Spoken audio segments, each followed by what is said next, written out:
ukuzoba against thina? Why izoba against ini? Why izoba against isono? So ukuthi noba ngabe uJesu Kristu wayenesele esiphambanweni, wayengabi against isele esiphambanweni, wayeba against ubusela obusesiphambanweni.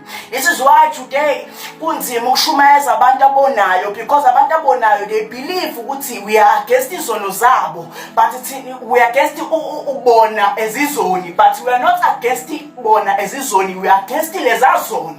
Because lezazono abantu banamathela kwizono baphume ekubeni enamatheleni kuJesu. Amanye amazwi uJesu Kristu mangabe se attack izona abantu bazoshesha ukulimala, because lezazono banamathele kuzona engazi ukuthi bona sebephenduka izono. So kunzima ukushumayeza umuntu oyibona eyisono yena, kanti kulula ukutshela ukuthi leso sono sakho mangase usidedele umukela uJesu, uyakwazi ukuthi wena usinde ube